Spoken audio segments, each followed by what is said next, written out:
Welcome to Fact Fusion Network. Today, we're going to unravel the fascinating world of lasers. You've probably seen lasers in movies, science labs, or even in your everyday gadgets. But have you ever wondered how they work?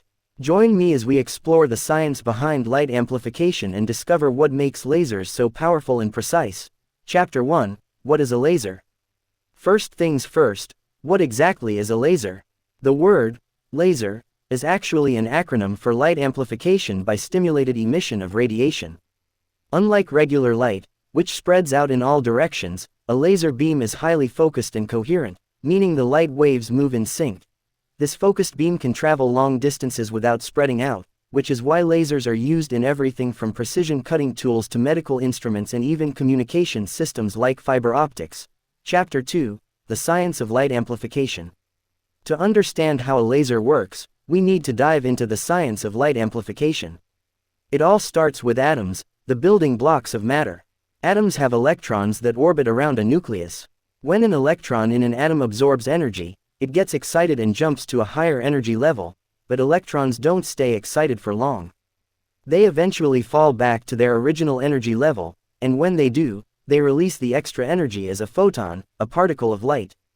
In a regular light source, these photons are emitted randomly, resulting in light that's not very focused. Chapter 3: Stimulated Emission.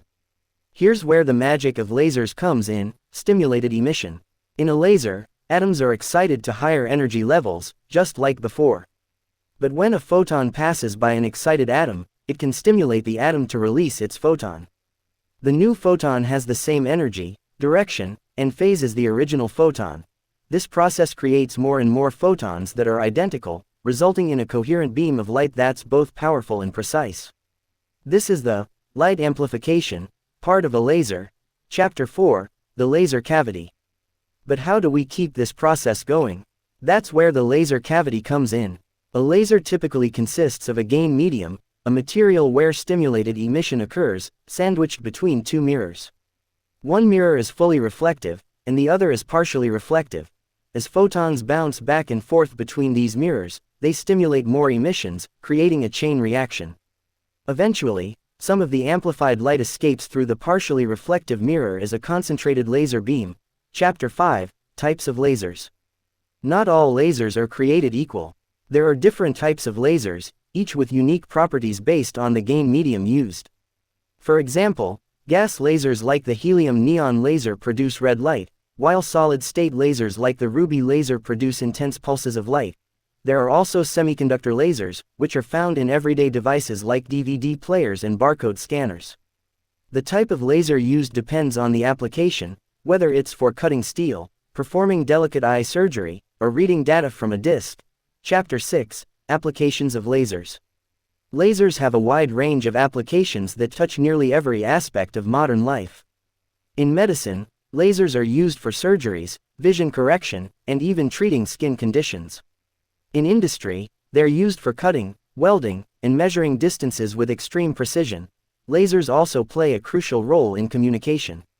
Fiber optic cables use laser light to transmit data over long distances at incredible speeds. And let's not forget entertainment. Lasers are used in light shows, holography, and even in our favorite sci-fi movies. Chapter 7: The Future of Laser Technology. As technology advances, so too does the potential of lasers.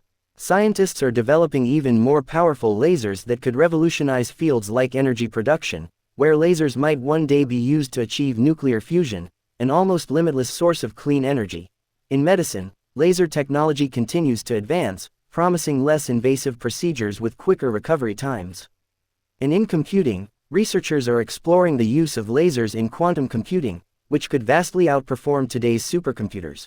So, the next time you see a laser, whether it's in a medical device, a manufacturing plant, or even in a sci-fi movie, you'll know there's a whole world of science behind that focused beam of light. Thanks for watching Fact Fusion Network. If you found this video illuminating, be sure to like, share, and subscribe for more deep dives into the world of science and technology. Until next time, keep exploring.